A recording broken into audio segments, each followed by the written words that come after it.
the Inner Sanctum Paranormal podcast, hosted by James Padmore and Adie Astill.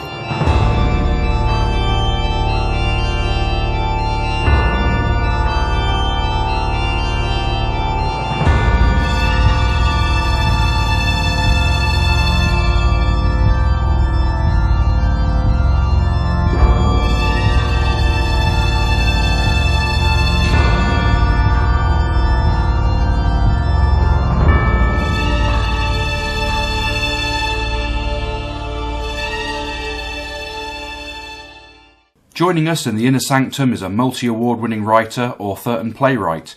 He's also a screenwriter for a host of high-profile Hollywood film studios. You may know him from titles such as Gothic, Afterlife, Midwinter of the Spirit and the now legendary Ghostwatch. He's taken some time out of his hectic schedule to talk to us today. We are, of course, talking to Mr. Stephen Volk. Steve, a very warm welcome to the show. Hi, how are you? Very well, thank you. How's your day been so far? Bit of a low ebb as I'm recovering from the flu at the moment, but yeah, let's see how it goes. Yeah, absolutely. Yeah, I can relate to that. Yeah, I think we've all had some issues recently with cold and flu. Adie's just got over something, and my wife's downstairs coughing and spluttering as well now. So it's probably the same. It's probably the same alien virus that's leaping from host to host, I should think. Yeah, exactly. Yeah, there's only one apparently that just goes around. Okay, so whenever we've got guests on this show, we always like to hear their origin story. So if you could give us an introduction to yourself, you know, how your interest in paranormal began, for example, and where you hail from. Okay, right. Specifically in terms of the paranormal, well, I grew up in Pontypridd, which is a market town in South Wales, halfway between Merthyr Tydfil and Cardiff. I was a grammar school boy, and my father was one of the teachers there. And I really got into the horror genre, I guess, and kind of fantasy and fiction generally by spending my ill-gotten pocket money in the local newsagent, buying comics, Marvel Classics Illustrated or Spider-Man, DC Comics and Marvel Comics, Fantastic Four, as we all did probably growing up. And then I graduated, I suppose, from comics to... actually, before I really graduated to stories and novels, I would say that, paperbacks, obviously, the kind of really watershed publication that got me on the path to chaos, in a way, was Famous Monsters of Filmland, which was a black and white printed American publication that came over here in the 60s. I was when I got it. It may well have been older than that. And I don't know if you guys are old enough to remember it or know of it, but it basically was a film magazine. But the great thing was, as a kid of my age, was it was about films that we weren't able to see because they were all X films and they were all American films. I certainly wasn't at the age of, 6, 7 or 8 allowed to see these American horror films. So it was sort of, I'm sure a lot more forbidden fruit than it would be if I'd have been allowed to see some of these crappy B movies. Some of the stills are more frightening and evocative than the final films when you see them. Anyway, it got me kind of intrigued about that whole kind of world of science fiction and macabre and the supernatural, and especially ghost stories and that kind of thing. And then, opening the various creaking doors to Edgar Allan Poe and H.P. Lovecraft, and then getting into those primal stories that you enjoy. The Pan books of horror stories, were coming out when I was growing up. Fontana books of ghost stories. So I got into ghost stories. I guess that's a theme through my work, really, ghost stories. So I should focus on that. I loved ghost stories and Edgar Allan Poe and that kind of thing, and was always on the lookout for haunted house stories, spookiness, that kind of thing. Into my school teens, I guess I fell in with a couple of other kids who were interested in filmmaking, and we started to make films using a Super 8 camera. Locally, we would just kind of throw the camera around and dress up and go up the woods and make little horror films or comedy films, and just absolutely stupid nonsense, really. But we really enjoyed it and were aspiring to make films, and we were, our conversations about films became, oh, that's the guy that directed that film, that's the guy that wrote that film, and you start to pick up on the names of the people on, say, Hammer Films or that kind of thing. Oh, that'll be good because that person wrote that one, or that one wasn't so good, or that director's better than that director, So that was my teenage years, really becoming incredibly obsessed and obsessional, and we lived for kind of movies really more than anything else, and discussing them and kind of in our small way making them really, and kind of really loving kind of genre stuff. And of the three of us as teenagers, I guess was more of the writer of the three. I liked, typing little stories in a couple of pages, stapling them together, thinking they were a story or a screenplay sometimes. So that's how I started in my teens, not really thinking this was ever going to be a career. And my kind of official career was more going down the route of going to art school and becoming either a kind of graphic designer or something like that. So I went to, first of all, Newport College of Art, and then Coventry to study graphic design. And in Coventry, I studied film, made some animation films and that kind of thing. At the same time, I was doing all this kind of writing short stories, being really interested in science fiction and horror novels. I guess by then we're in the era now of Stephen King and The Exorcist, by the time I'm in college. So that's the point I was at that stage. And then I was lucky enough to win a prize for my animation, and I went to Bristol University in the drama department to do a postgraduate course in film. And after that, that was very educational. And then after that, just didn't know what the hell to do with my life. And somebody said, well, why don't you get a job as a copywriter in an advertising agency? So I ended up doing that and moving to London and becoming a copywriter. So then I was, I guess, a copywriter in an agency for about 10 years, writing and trying to get things off the ground, various things, until about 10 years later when I had a big break and managed to, bite the bullet and go freelance and become a screenwriter. But during that 10 years, I would be, when I was home from the agency, from during the day working on dog food commercials or, airline copy or that kind of thing, fairly mundane stuff sometimes, although enjoyable job in other ways. I would get home, have me tea and immediately, do about 4 or 5 hours work on a screenplay in the evening, and try and get a new screenplay written every year at least. That was my target, so that within 5 years you've got 5 screenplays under your arm.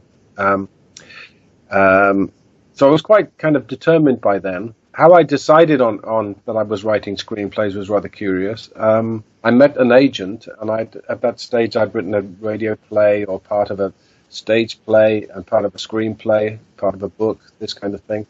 And he said, I don't know what to do with all these different things. You're never going to get anywhere doing all these, shooting off in all these different directions. Which do you most want to do? And I said, well, I most want to write films. And he said, well, just do that. You can do all the other things later. And that was quite good advice, really, because my problem was that coming from a kind of visual background in art school, I had difficulty reconciling that with having an instinct that I wanted to write stories. And luckily I had a tutor in Bristol called Bill Stair, who was an art director and a writer. He used to work for John Borman, and he worked as a co-writer and an art director on films like Point Blank and Deliverance and that kind of thing, Zardoz. And he became very friendly with me and said, I said, I don't know what I'm doing really. I've got this portfolio of illustrations and storyboards and, set design and graphic design. And then on the other hand, I've got these radio plays, short stories, treatments for films, ideas, posters. I said, I don't know what I'm doing. And he had a look at it all and he said, you're just doing the same thing. You're doing what I do, which is you're telling stories, but you're visualizing them as well as telling them. And I realized it was all the same thing. It wasn't two different things.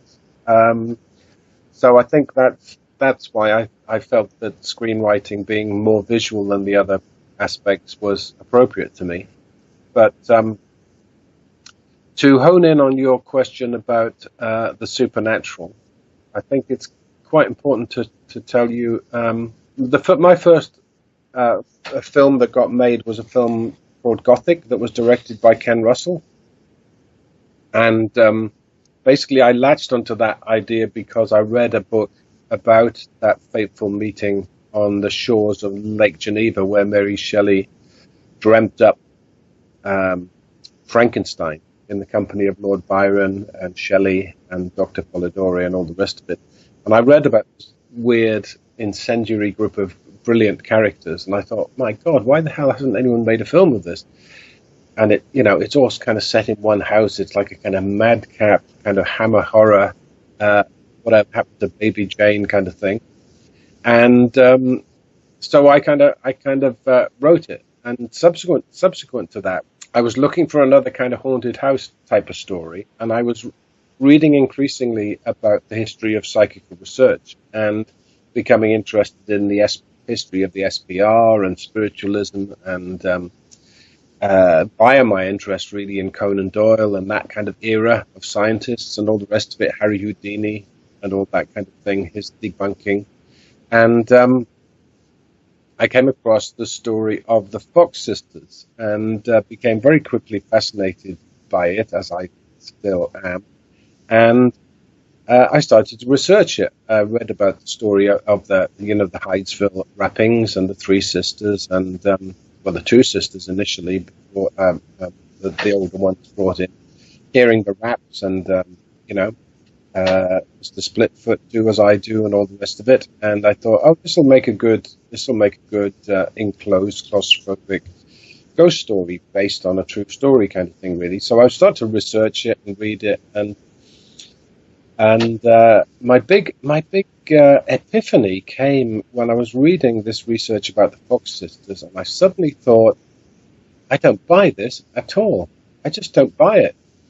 And it was a really light bulb moment, and I thought, I don't believe there's anything there. I think this is a complete psychodrama that's going on, that's being created by these people. And the curious thing was, although I'd grown up loving supernatural stories, loving ghost stories and everything else as a literary form, the revelation that I thought in this story, you know what, there is no ghost. This is about a social phenomenon. I thought, this is more interesting. It's not less interesting. It's actually more interesting. So that was the kind of birth of my, I guess, innate skepticism. And I do count myself as a skeptic, really. Although my wife says that I'm scared of everything and all the rest of it, at night, So I accept that contradiction. But intellectually, I'm a skeptic. But people find that difficult to reconcile with the fact that I love writing horror stories as a literary form, really. So, that's my origin story. Sorry, that was a massive, massive monologue, which I didn't mean it to be. But no, it's absolutely... I guess you've got it all on a plate there. No, that's absolutely fine. I think some of the things that you've mentioned as well, I find it really fascinating that you said that your father was a teacher in a grammar school, also that you're a skeptic, and that's really the direction that you're coming from. And I think looking at your work, for example, things like The Awakening and also Afterlife, the TV series, is there something of a personal experience or experiences in childhood that have kind of influenced your main themes of your stories in your work? I think the whole of your life is full of experiences that filter into your work, really, and some of them you know, and some of them you don't know.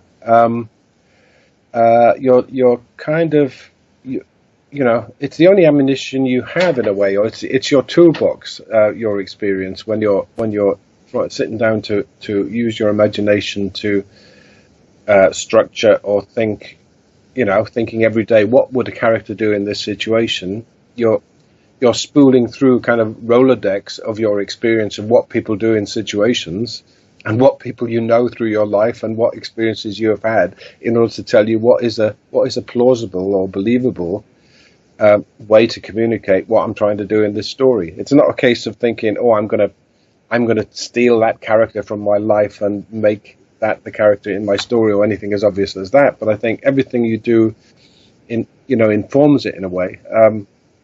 I mean, as well as my father, who was a science teacher and very skeptical, and he would always point at the Archbishop of Canterbury on the TV and say, you don't want to believe anything he says. Whereas my nan, who was his mother, she hated us kids watching Star Trek because she didn't want any dispute about what was beyond the clouds, you know, out in space. It really genuinely worried her. So she'd leave the room if we wanted to watch, you know, Doctor Who or anything. We're talking about, you know, the mid-60s. So that era was still, I wouldn't say she's kind of like batty or superstitious or anything, but of an era where people didn't embrace the kind of science that we take for granted now, you know. My dad did, and he had a healthy suspicion of, if not religion, then certainly kind of the church, and definitely authority, you know. So those kind of things inevitably filter in, you know. But I think in terms of the clash between, you know, belief and rationalism, I just think, I just feel it on a literary sense. Ghost stories, you know, we got to make a difference between ghost experiences in life, as opposed to why we enjoy ghost stories in literature, which is a different thing. Ghost literature, for me, often is one of the important elements that drives it is a sense of doubt in the protagonist. If the character in a ghost story immediately accepts that they've seen a ghost, or that the experience is what it is, somehow there's no frisson or tension or thrill in what's going on. If it disturbs them and they don't know how to deal with it, it's somehow more psychologically real. So doubt is one of those things that's a really important kind of engine in the drama. And this battle between materialism and giving in to your instinctive wishes, say, I mean, very much Afterlife was about, you know, Alison was more primal character in that she was about instinct and belief, and he was about analyzing and intellect and, you know, writing about, rather than experiencing. She was all experiencing them, he just was writing about them, you know. It's almost like he had to keep distant from it, really. And I just feel that juxtaposition, those polar opposites are part of us, really, but maybe not part of all of us, but I think they're part of the dichotomy that makes these kind of stories interesting, really, because we're, you know, do we give in to the belief that this is, you know, preposterous, impossible, you know, scary, or do we resist that and be logical about that and try and figure it out? And, you know, usually in the stories, you know, suffer for that arrogance. But you know, they're just the kind of archetypes that start to make the story work, I think, really. It's kind of funny because you'd be quite surprised how often this conversation actually takes place in the paranormal field. The difference between belief and somebody who's approaching it logically. So we're actually running across the same lines. Yes. It sounds like you have a very, very, very good grasp of what we actually do.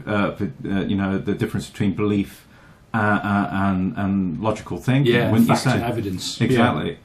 Well, I'm really fascinated by how, and I always love reading about researchers and all the rest of it, because I think, I just remember that thing about, how Doyle, for instance, couldn't believe that those kids could fake those fairies. The Cottingley fairies. A very, very clever bloke just could not countenance something as simple as kids faking it. I kind of loved the absurdity of that.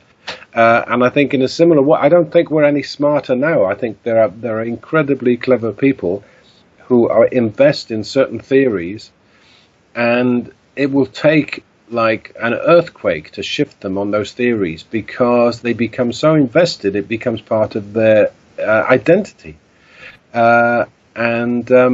And people don't want to let go of their identity. You see it in politics all the time. Day in, day out, it's terrifying. But also, scientific beliefs. None of us do. We all, we gravitate to things that reinforce the beliefs we already have. We don't look for things to contradict them, because we all want security. And I guess the good thing about drama is that the catalyst in drama is something that rocks that security. And the great thing about ghosts, I think, what makes an essence of a ghost story is that it disturbs the status quo.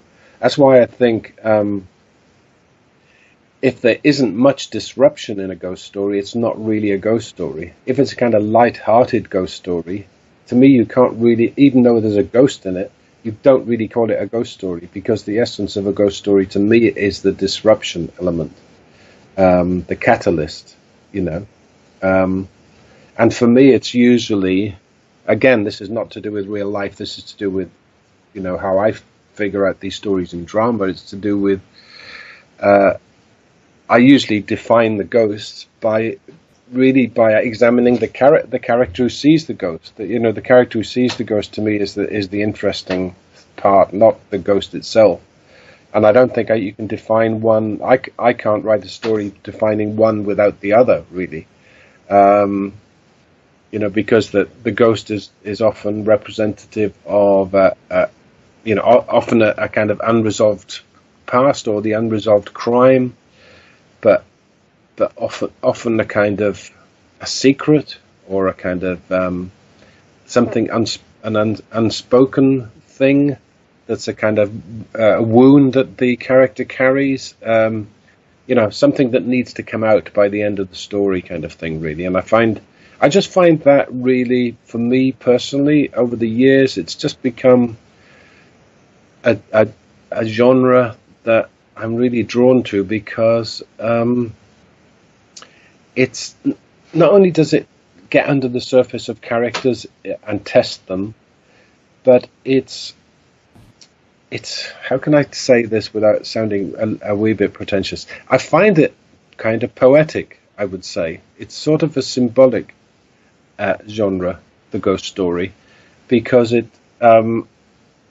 comes from a kind of symbolism, and you can use it to as a metaphor for many different things, and it's very malleable in that kind of way. And I think it's you can actually tackle unpalatable subjects like death, death of children, or grief, in a kind of heart-wrenching way sometimes, that it would be quite unbearable if you did it in a naturalistic drama, say. But if you can couch it through something that has a genre element, I think audiences will find it easier to go there and assimilate what you're trying to put across. It seems less brutal in a sense. I don't know. Still guessing, but these are my thoughts. No, absolutely, and I think we get a sense of that, don't we? Certainly with for example, touching on the awakening and Afterlife. If we look at Robert Bridge in Afterlife, he comes to the realization that to a certain extent, Alison Mundy was right, and that there is more. Yeah, it's a curious story, that, actually, because I didn't know it was going to go that way. And now that I've told you that I'm a skeptic, you might think, well, why the hell didn't he have the skeptic be the hero at the end? Why couldn't why couldn't Robert be right at the end, and why couldn't Alison be wrong? There's a number of answers to that one. One is that I have written other things from a skeptical perspective. One is the play that I wrote about the Fox sisters, which was put on pretty successfully on a small scale. And unfortunately, didn't get to a bigger audience, but I thought it was very successful dramatically. It's harder to sell. It's harder to sell to an audience the idea of a skeptically based drama than one that is based on a belief in ghosts and the supernatural, because the audience brings their desire to believe to a supernatural story, and to some extent their desire to be scared by it. And if you break out of that to a certain extent, it's very risky. But having said that, I still wasn't sure which way it was going to go in Afterlife. And early on, to a certain extent, some people said, well, if we do this series and we're supposed to understand Robert's skepticism, isn't he going to look a bit of a fool because we've seen the ghosts that Alison sees? And my attitude was always, not really. My attitude was, you're not going to think he's foolish. You're going to think that he hasn't caught up with reality yet. In other words, it's kind of suspense in the Hitchcock way, that the guy walking down the street is not aware that there's a hole in the road, but we do. So we know that she's telling the truth. He doesn't. We don't think he's stupid because, of course, he would think that. Why wouldn't he think that? Don't buy the idea that you think when you're watching it he's stupid, because he's a rational guy. He's not. There's no reason for him not to believe that she's crazy. Until there isn't, if you see what I mean. But I didn't know which way this was going to go in terms of what was going to happen to them both, or that kind of thing. You don't plan massively in advance. And I didn't really know what was going to happen at the end of series 2, except that we decided to. I suppose I can do a spoiler. It's been out for years, isn't it? So he gets the terminal brain tumor in series 2, and we planned it. When I say we, I know everyone says that rather grandly, but it was a kind of a joint discussion and decision with me and the producers and the script people. We all worked very closely together, and we thought that would be the ultimate thing to give him, having resolved the death of his son in series 1. Then he has to face his own death in series 2. But rather stupidly, looking back on it, we thought that we would be able to say that, oh, guess what? He goes in remission. We've all heard stories of people who have cancer and then they have treatment, they go into remission. We've all heard that, many times. But actually, as the day started to become closer, when I had to write that episode where guess what? He's not going to die at all. I just was really overwhelmed by the feeling that it was a massive cheat dramatically, because yes, we do know it happens in real life, but this isn't real life. This is a construction, and it was a massive convenience to us to do that. And also the series is all about him examining his own death and what his death means, and trying to facing his own death with his own skeptical ideas. And I said, we can't. I had to write them an email in the end, and I said, look, I honestly don't think I can write this episode where he's suddenly well again, having built up the whole series where he has to deal with his life, arrange his own funeral and everything like that. And luckily they said, you know what, we've thought the same thing. So we actually talked ourselves into killing him off, which wasn't probably the most sensible thing to do, but we thought it was the most dramatic thing to do, and it was the story that dictated it. So so I'm very wary that my personal belief as a skeptic shouldn't really dictate what the story wanted to tell. Again, it sounds a bit wanky, but sometimes the story tells you what it wants to do rather than you tell it, and you can try and force it. But you don't want to deliver some didactic kind of treatise in a drama. After a while, the characters kind of tell you what to do, and in emotional terms, that's what had to happen. And I think it worked for what I wanted to, simply because I think a ghost story operates, like I say, on a symbolic kind of poetic level, really. So to me, it wasn't about ghosts existing. It was about someone dealing with death and someone dealing about the end of life. And people that were avowedly skeptic, rather stupidly, I thought, said, "Oh, I don't like that series." One critic, he said, "Oh, I don't like that series, Afterlife, because it encourages belief in the supernatural." There's Macbeth encouraged belief in witchcraft, but so I don't think it encourages belief in the supernatural, because I don't think ghost fiction does that at all. But it does kind of. I like to think it kind of elevates human dilemmas into a form that's like I say, poetic, really. If anything, Afterlife is a story about a man coming to terms with what life actually means. I think so. Yeah, I mean, I the weird thing is that sometimes you don't know what it is, and when I talk about it now, I've come to some kind of pat statements that I didn't really know at the time, which I quite like. I realized that what I was doing is that creating two characters that have the ability to heal each other if they could just get it together. Because she's psychic, she can heal him because he's suffering from the grief of his son, but he won't have any of it because he's a skeptic. She can be healed by him because he's a psychologist and she's very troubled, but she won't have any of it.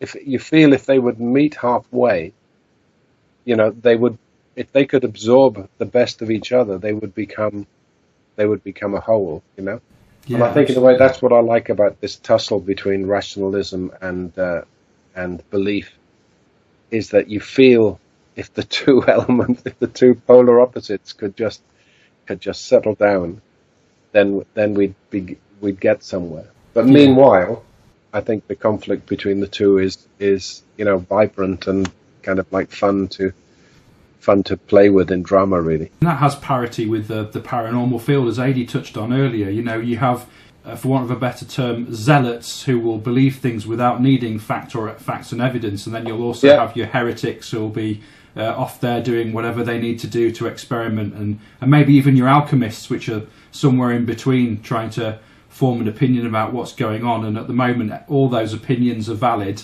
but it doesn't stop us from being diametrically opposed. But you must invest. If two or three of you go somewhere and investigate something, you must come away, and if you've got different viewpoints, almost feel that you've almost got three different angles on what's occurring. Yeah, oh, very much so. And sometimes that's an absolute joy, because it helps you form a much more in-depth picture about what actually could be going on, rather than everybody coming away with the same opinion, which in reality doesn't always happen. No, not really. And you'll often find that people witness, let's say you said three people. So three people witness the same thing, but each one of those people have got a completely different experience of what they experienced. So you'll find that you'll have a multitude of ideas just coming from the fact they all witnessed the same thing, but they all took something different from it. And then the other thing is you start talking about it, and then that becomes blurred, then, doesn't it? It becomes blurred absolutely. About what your original opinion is. I find that in real life as well. You go and see a film, you have an opinion, you come out, you start discussing it, and then you forget what your original opinion was. Yes, I still do it today. I'll watch one movie one way and really was quite disappointed in it, but then I can go back and watch it, say at a later date, and find that I was completely wrong about the film in the first place because I wasn't really taking it in. Yeah. Just to touch on something that you said, I think it really, really struck resonance, and I think there's a really clear link here to your work on Ghostwatch, which is you said about the audience's desire to believe, and that kind of strikes a tone in that's probably why so many people were fooled by Ghostwatch, because they all wanted to believe, and it could also be an explanation as to why there was such a large backlash, because they felt somehow duped or cheated when they were told that it was just a drama. Yeah, that's absolutely right, because Ghostwatch is what we would call, I guess now, kind of meta, in that if you think of how Ghostwatch works as a piece of drama, there's this thing called the audience, which is off screen in the drama, and then there's the audience watching. Now the drama makes reference to the audience, don't they?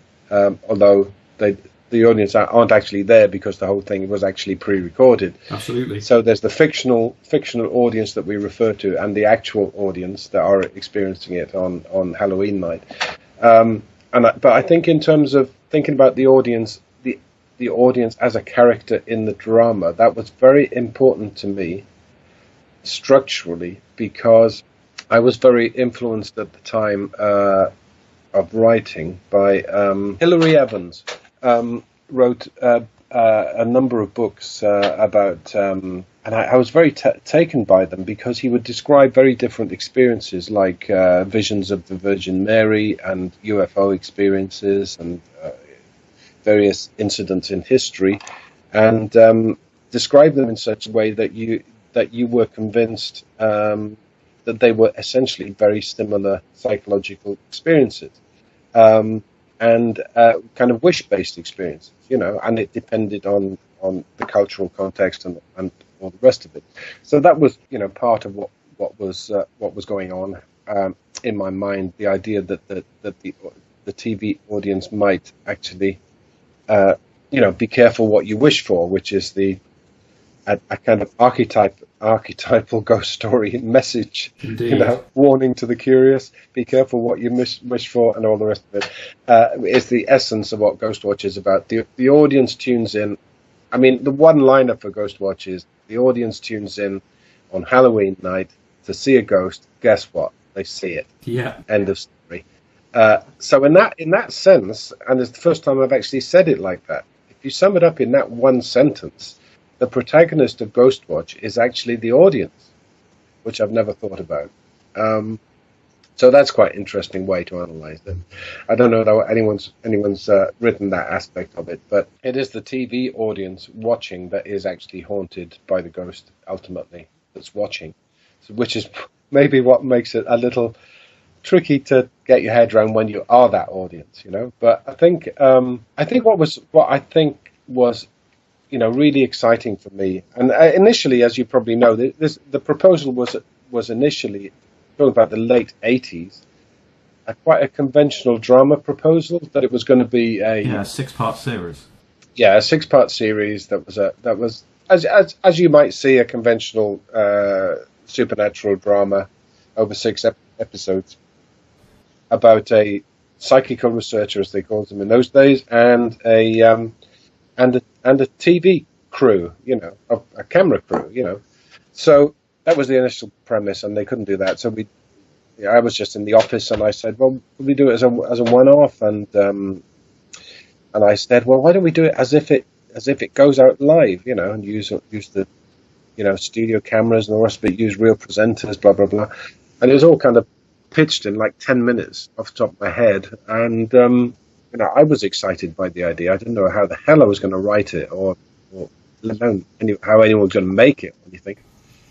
But the producer luckily really loved the idea, and cut a very long story short, we did get away with getting it off the ground, and miraculously, they made it. And but there was a lot of bumps along the ground, practically to getting it made and all the rest of it. The drama department just didn't understand why it wasn't on film, why we didn't use actors, this kind of thing, and they just didn't get what the kind of what the effect was that we were going for, really. And I think they pretended to afterwards, but I don't think they even did then, really, to be honest, a lot of them. But was that down to what type of an organisation the BBC were back then? You know, obviously a well-established company which maybe risk and change averse. Did you find that you were coming up against a creative brick wall in any way? Let me think. No, they were quite creatively free in those days. So not a creative brick wall in the way that, for instance, you would get today. It was more that they didn't understand how this particular project would work in terms of the audience watching it. Why it had to be a little bit shoddy, why it had to be shot on video, why it had to have presenters. I mean, on some level, they must have understood that in order to work, it would have that. But you could tell that because they were all film people, film drama people. You know, the exec producer had done Tumbledown and things like this. You could tell that they were chomping at the bit, and they would have loved us to just, oh, can you please shoot it on 16mm? Could you please, you know, could we just have Colin Firth in it instead, or can we just have you know, whoever the latest actor was, you know, David Jason. Can David Jason be in it or something? You know, it was all like anything to just make it more what they're used to seeing. You know, I mean, they did that. There was something that said, "Oh, can we just have actors pretending to be presenters?" And I thought that was one of the many things that the producer never told me about. You know, the many battles that she had that I never heard about because I would have just hit the roof a lot of the time, I think. So yeah, Ruth, the producer, and Leslie, the director, had a lot of battles that luckily I wasn't privy to. Absolutely. You mentioned Tumbledown. If I remember correctly, that was a drama set about the Falklands, wasn't it? That's right, yes. And, you know, very, very gritty drama about one man's experience. Yeah. You know, massively different to the concept of Ghostwatch. So it's almost like they were comparing apples with right, bricks. yes. You know, it doesn't seem to compute that they had any grasp on just quite how monumentally different your proposition was compared to a traditional mainstream drama. Yeah, that's really what I'm saying is that I think they probably thought, and they might have been right all along, that, you know, this might turn out a bit embarrassing and a bit stupid. You know, they probably might still say that for all I know. But, you know, it's kind of like the same mentality and almost the same era that was, you know, they embarrassed themselves or embarrassed. They were embarrassed by Doctor Who because they didn't give it enough money to make it well. And then they became you know, it just became an embarrassment to them that they didn't like talking about it. So they kind of talked themselves into, you know, the BBC kind of talks themselves into these kind of loops in the same way that they talk themselves up on how things are fantastic. You know what I mean? So it depends where you are in the kind of Mobius strip of Broadcasting House, as was, you know. But Broadcasting House now, where it was shot, of course, is no longer exists. Yeah. I think it's a block of apartments. So I think if there is a sequel, I think it'll be someone living in an apartment that used to be where Studio 3 was, where they filmed Ghostwatch in 1992. That's my idea. That would be very interesting, but you'd probably have to wait till Michael Parkinson's past this mortal coil, and then you could have his ghost instead of Pipes. I think that was the brilliance of the show, though, by bringing somebody in like Michael Parkinson, who the audience would have trusted instantly without even questioning the fact that this may have been a drama. But you know, the great thing was that when he came on, he all the actors, actually, I don't think any of them had any qualms about it or misunderstandings about how it was supposed to work or what it was or anything. They immediately got it.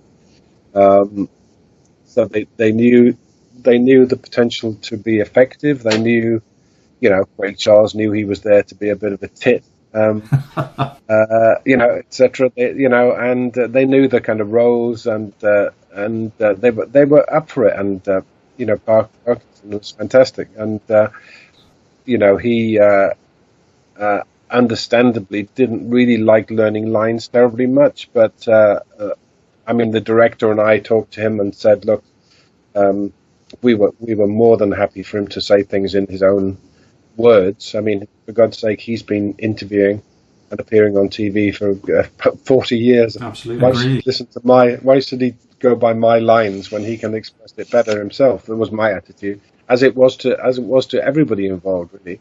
You know, when people experienced in that kind of world, like Sarah Green, you know, and all the rest of them. You know, that's the wonderful thing about you know, working with crews and all these experienced people, is that they all bring their different skills that you could never have thought of, really, and it all brings something, you know, exciting to the boil, really. That makes it more real as well, doesn't it? Because I suspect that if you had expected Mike Smith and Sarah Green and Craig Charles and all those guys to behave differently to what their normal character would be, that the audience would clock onto it straight away because they'd be acting out of character. Yeah. Well, actually, Mike Smith wasn't originally going to be in it. I think Sarah Green was offered it, and he just happened to be kind of reading it over her shoulder, and then he contacted the office and said, "Can I be in it? Can I be in it?" And the producer phoned me and said, "What do you think about him being in it?" And about like 5 seconds thought, I thought, well, if she's trapped in the house and he's in the studio and he can't get to her, and they're a well-known TV couple, well, that's all money in the bank, isn't it? You know. Exactly. So I thought, you know, the idea of the surrogate TV family of TV presenters that we all identify with and we feel we know intimately and all the rest of it. You know, we sometimes know these people or see these people more often than our own family, you know, sometimes, or some members of our family, you know, and that's some of the things I was getting at as well. So that was all helping that, you know. So that's the kind of bonus that we got as we went along. Back in those days, those two were practically joined at the hip, weren't they? So I think the audiences probably would have been asking, where is Mike Smith, if Sarah Green was there on her own? So it all added to that believability, as did, I think, some of the vox pops that you had. And that's generally what vox pops are like, isn't it? Yeah, well, that's when I was writing it, I decided I wanted to use all the devices they would have if they were genuinely doing a live broadcast. So I reckon they would have these vox pops just to fill in time, you know, because we say at the beginning we're going to be here all night, we're going to wait for a ghost, you know. So it's like a telethon, you know. So they'd have satellite link-ups to experts, they'd have items pre-recorded, you know, and they'd have these vox pops to kind of fill in time as we cut away to the house and back again and all the rest of it. So that to me was the kind of the grammar that they would be using, you know. So I had to kind of use all that. That was the grammar I was using rather than anything I'd learned about screenplay writing. It was really kind of the complete opposite, because you know, in screenplay writing, for a start, you try and avoid exposition like plague. You don't have someone saying to camera, "This is what happened to me." But of course, in live television, that's exactly what they do. That's the whole vitality of live television, is they'd say, "This happened to me. It really did." So to sell that story, was it your idea to mimic an actual case? Because it really bears a resemblance to the Enfield case from the 70s. I wondered if you'd researched that, or you literally just came up with the idea yourself. You know what? It was one of the ones that we looked at. I didn't particularly want it to resemble Enfield, because I just didn't want it to be identified as one. It just happened to be that the production decided that it was going to be located in London. We might well have had it based in Manchester or something, in which case the resemblance wouldn't have been there. I think there were other things that were a little kind of pointed it in that direction. The recording of the voice, obviously, and the photographs of the girls that were used by the production design kind of pushed it in that direction. But I kind of wanted it more to be a general poltergeist case that people thought, oh, you know, I kind of remember this, don't I? Or do I remember this? You know what I mean? that they've kind of have a half memory that it might have been something they read about or whatever. I didn't want it to be so obscure that I wanted to tick all the boxes of it being an archetypal poltergeist case. With I wanted to have two kids, one who turned out to be a hoax, and one, so that the attention shifted on the other one, so I could have that nice twist. And I wanted a single parent family so that you get the sense of the absent father. That was the essence of it, really. It's almost like you were hiding in plain view. There'll be something, like with the urban myths, etc. There'll be people that will think this sounds familiar, so therefore it must be this particular case. Yeah. I mean, I knew, I was friends with Guy Lyon Playfair, and I consulted him on another poltergeist story I'd written about. I got the production to bring him in because I thought it would be useful for the actors and director to talk to someone who'd actually been at a house with a poltergeist in it. So Guy came along and spoke to everyone, and I think spoke to Parkinson, and I think he just came in for a couple of hours and talked to them. I'm not sure how much he thought, how much use he thought he was, but I know he felt umbrage afterwards, that he felt that it was too close to Enfield. But to be honest, it's kind of too long ago to worry about for me anymore. If people think it is, it is. If it isn't, maybe parts of the, if it was a worry, I would have set it in Manchester and maybe not used the voice. But I wanted to use that voice. It's so chilling. It is. I don't think that was its undoing at all. If that's the way that possibly you're thinking that maybe it could have been too close to that case. I almost think that, like I said, that the hiding in plain view is actually one of the most beautiful things about Ghostwatch, in that people who aren't 100% certain will think that they're familiar with that case, and it will add credence to that particular story that you're portraying to those audiences. And I suspect that's probably why a lot of people felt that they'd been duped, and they were embarrassed that they believed it to a certain extent. I think that was the actual thing. I mean, the more I sit back and think about it, I was 9 when this actually went on the air, and I remember watching that night, and I went to bed terrified. Oh dear. I did, honestly, it's your fault. The weird thing about Ghostwatch now is that, having a lot of feedback from people on the 25th anniversary, is that I'm quite gratified that there's almost a mythology around the program. So there's the director, she thought it was quite curious on one forum where someone said, who directed it?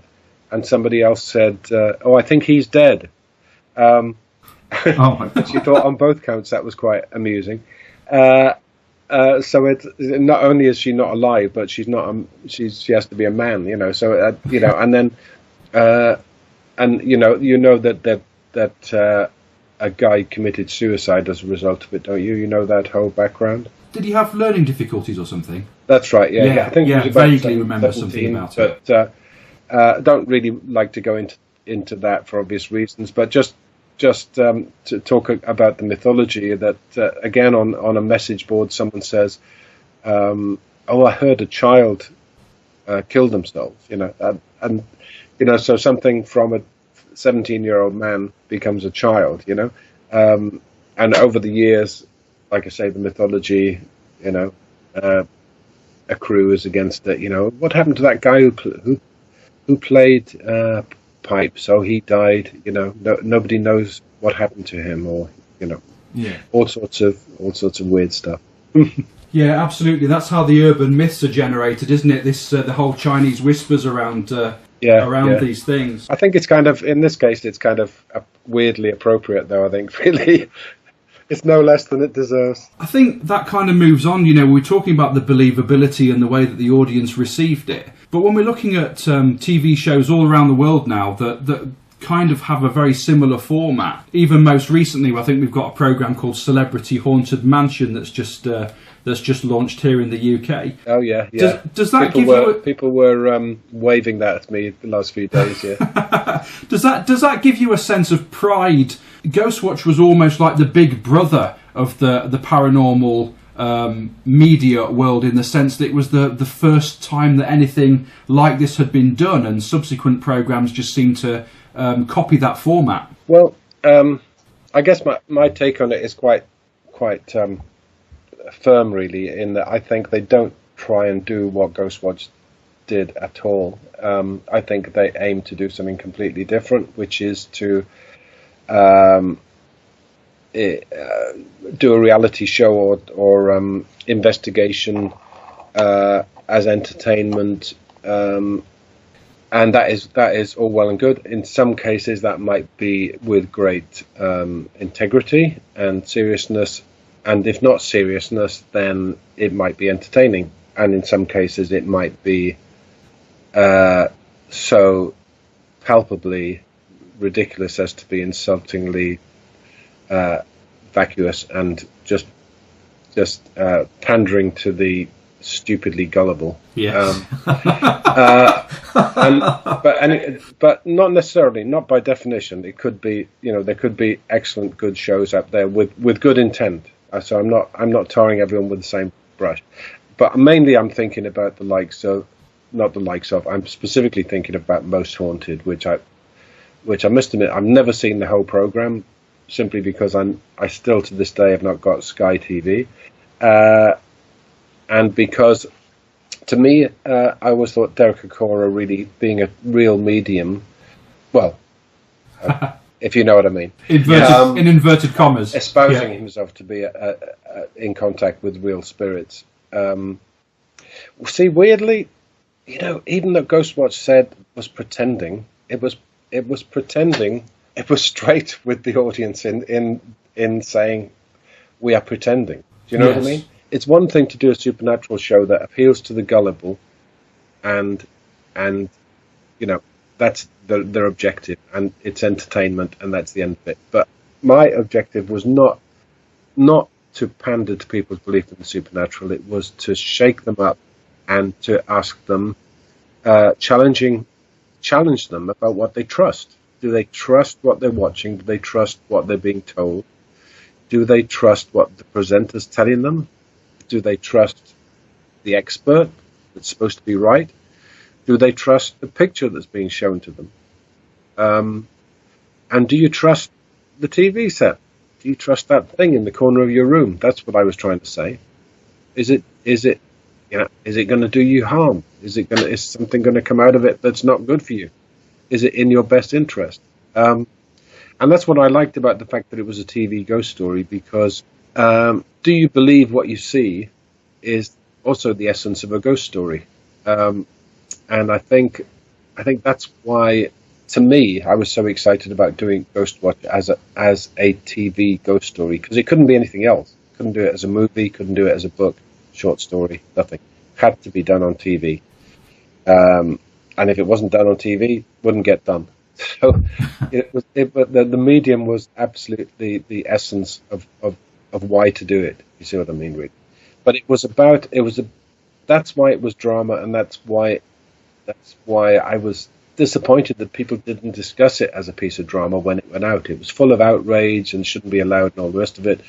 And why did the BBC allow this to happen? But nobody actually said, oh, hang on, this is from the drama department. Why did someone write this piece of drama? Not a single... I think we only got one review as a piece of drama. It was even advertised as a drama, though, wasn't it, Steve? I can't remember.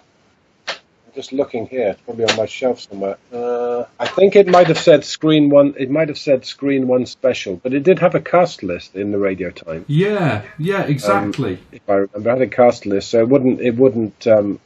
But I could talk for hours about that complicated about did people know, did they not know, and all the rest of it, because some people tune in after the beginning. Not everyone has Radio Time. Sure. Some people switch off before the end, and all that kind of thing. So there are a million different. 11.5 million people watched it. 11.5 million people watched it.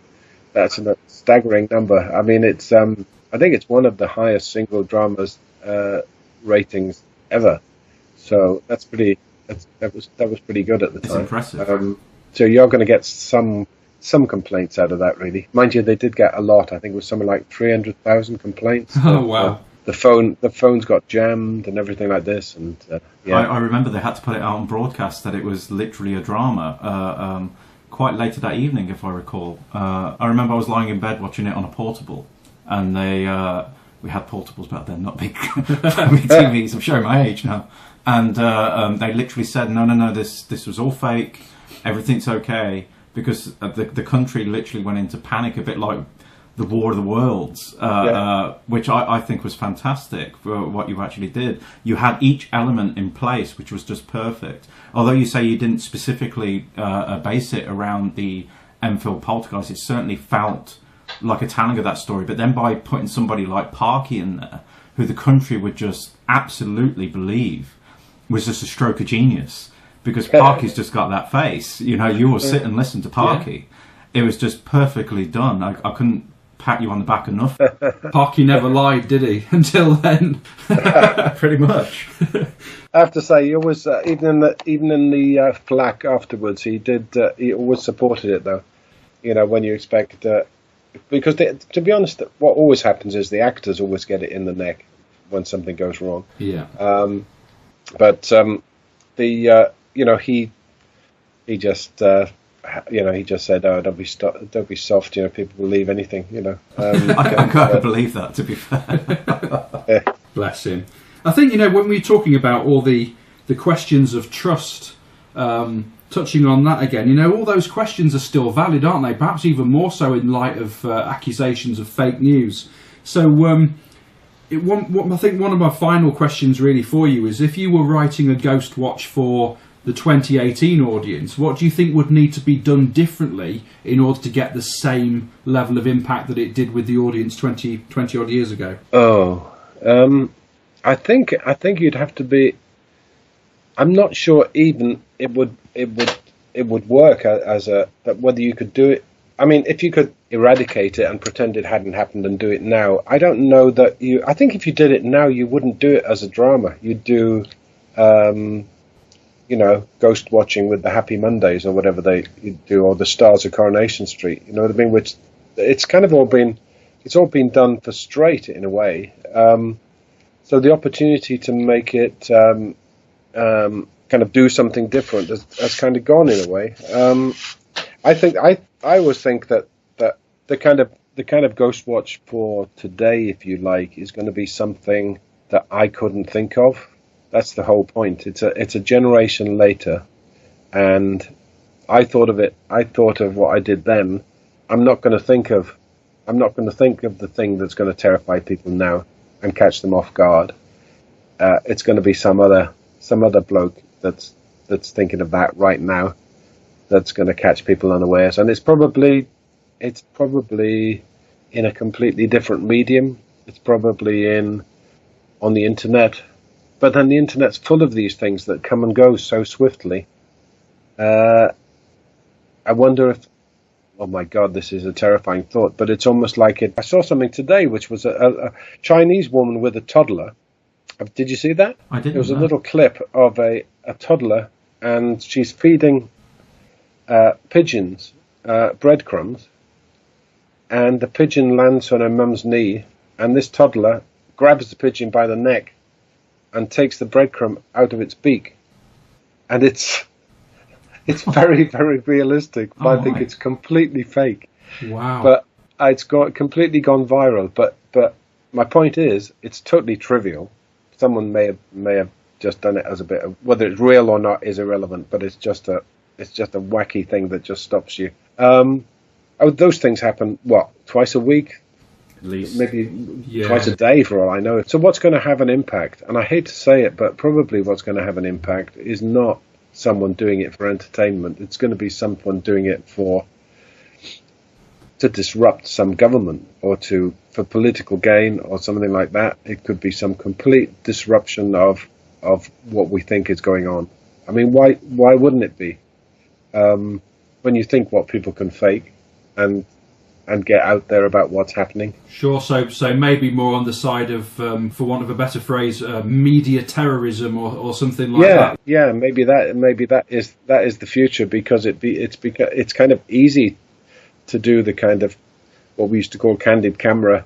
Maybe the true global kind of hoax is something that to be honest, is something we don't really want to happen outside the world of entertainment. Yeah, exactly. But then again, I suppose with with entertainment, it's still, no matter how challenging or how shocking it is, it's still ultimately under the umbrella of entertainment, and it's not pretending or being portrayed to be something different. Yeah, like I say, I mean, the thing about Ghostwatch was we all wanted, yes, we wanted it to be scary. It'd be disingenuous for me to not say I wanted a ghost story on telly to be scary. But we wanted it, we didn't want people, to have nightmares indefinitely. We wanted it to open a discussion about why we did it. I mean, we'd have been happy having a program immediately afterwards, to discuss it. Once the story's been told, I don't mind what happens afterwards. I don't want to blow the gaff beforehand, because that just ruins it. Sure. But once it's done, then we can have a debriefing. We can have a debriefing that adds to the experience for anyone. It wouldn't diminish at all for people that have enjoyed it, and so on and so forth. But none of those things happened, so it's no good going over, spilt milk in a way. But it's like those after show programs, you might have heard of them, like with Game of Thrones there's a thing called Thronecast, and after The Walking Dead there's a Talking Dead. It's almost like therapy for the audience after what they've seen, isn't it? Yeah, I mean, that's why we had we were so grateful for the benefit of the DVD coming out in 2002 from BFI Archive Television. First of all, we were really flattered when they said, well, of course, it's classic television, which is, it's kind of like, really? Because nobody told us it was classic television. It's gone completely kind of like dead for like 10 years. Nobody was allowed to talk about it or anything.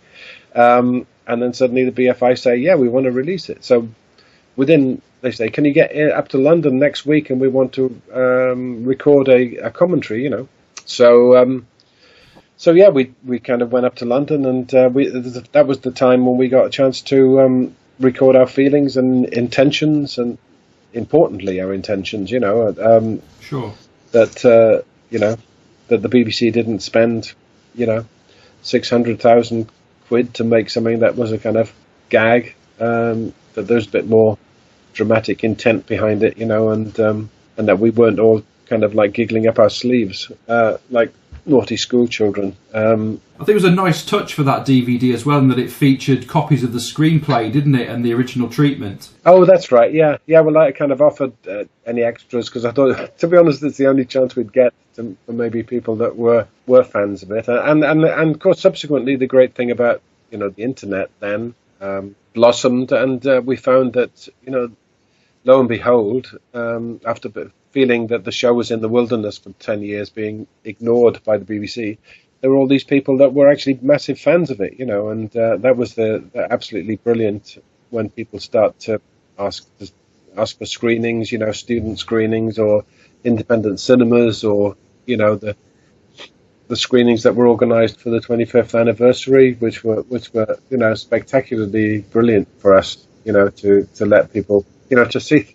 People want to see it again 25 years later, and really enjoy Absolutely. it, and come up and say how much they've enjoyed it. It's fantastic. I think people will still want to see it 50 years later, Steve. I think it's just one of those things where it's a cult movie. Yeah, it's a landmark moment for certainly British media, if not global media, to show that it was, what kind of backlash it received, and how audiences interpreted it, and how cleverly constructed it was. And I don't think I don't think that we'll ever see its likes again. You said that you don't think it would work now, but I just don't think that anybody could pull off anything so audacious, but also so spectacular. We absolutely loved it, and I think another 25 years time, I'll certainly, as a 70-year-old man. I mean, I was 20 in 1992, so. Certainly, in another 25 years, I'll be watching it again and reliving those moments. We'll do another podcast then. Absolutely, yeah, definitely. And even if I'm dead, we'll do it. Well, we might all be, so we might have to meet up on the other side to talk about it. Yeah, exactly. Yeah, I was going to go into politics then, but I don't think I'm better.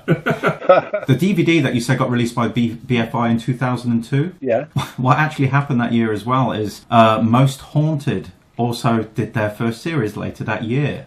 So did they? I'm actually thinking that you may have created or not at least created, at least stirred some creative juices to launch Most Haunted without. Well, it's quite interesting. It's quite interesting. Do you know Kieran O'Keefe?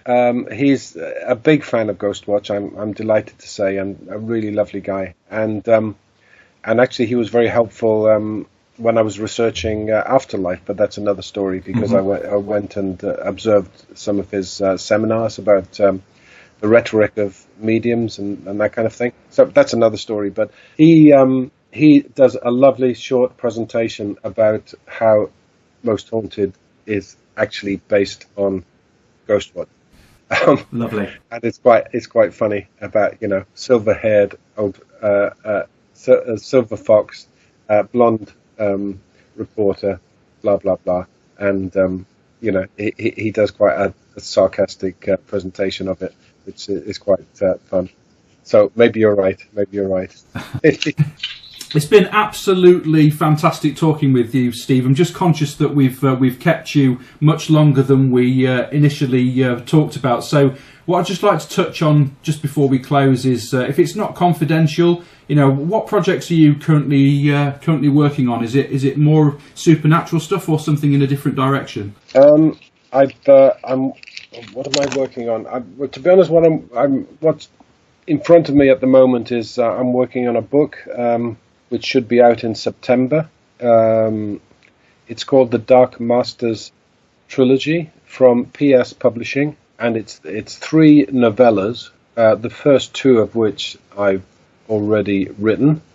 One is called Whitstable, and it features Peter Cushing as its lead character, and it's set in 1971.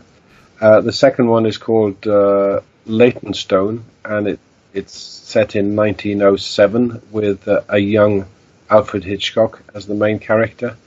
And the third one I'm working on now, so I don't want to tell you about it. But so that trilogy of stories will come out from PS Publishing in the autumn, I hope.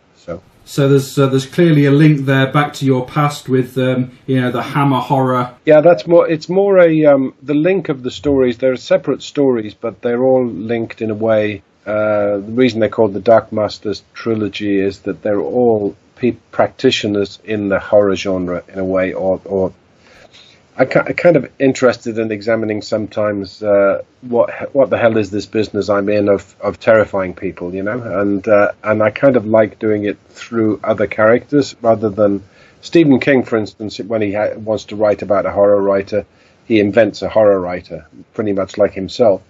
I kind of prefer to take one from history, like I've written several stories about Edgar Allan Poe, who I find a fascinating character, and I've written, Gothic was about Mary Shelley, for instance. Absolutely.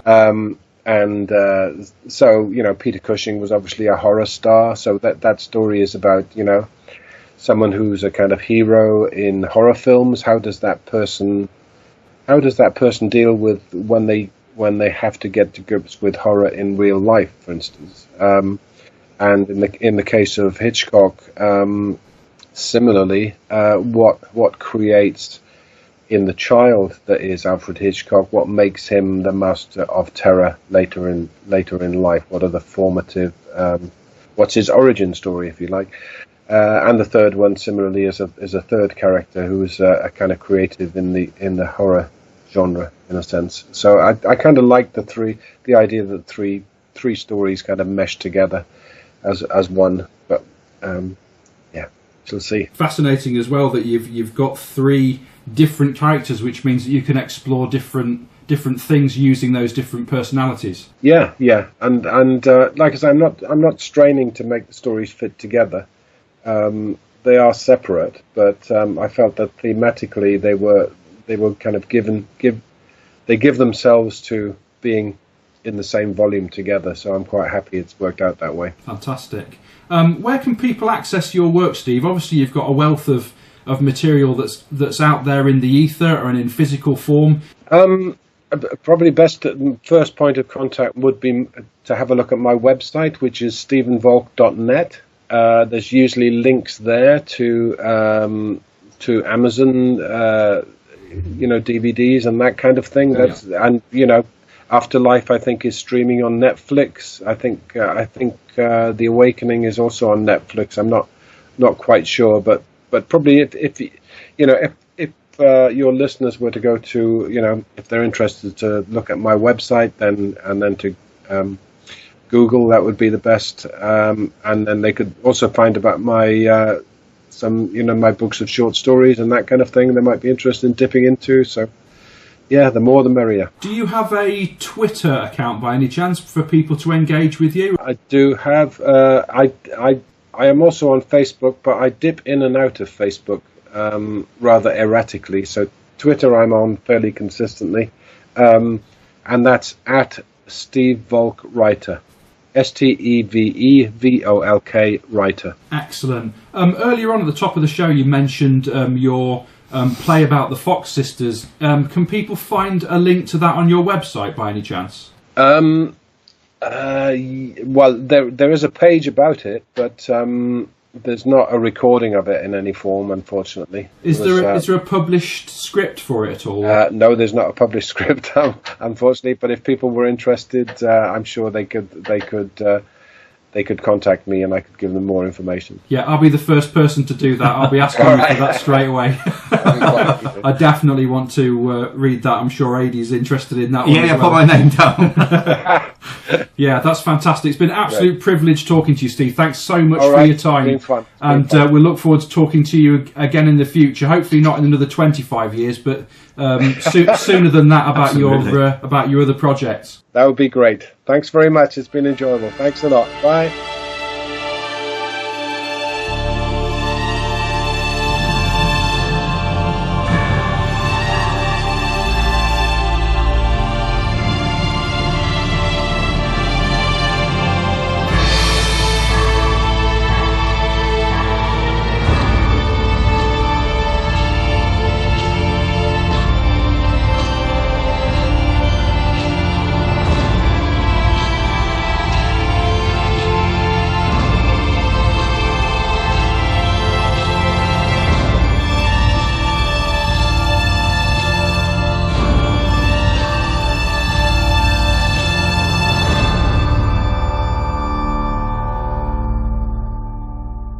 The Inner Sanctum Paranormal Podcast, hosted by James Padmore and Adie Astill, the best choice for serious paranormal investigators.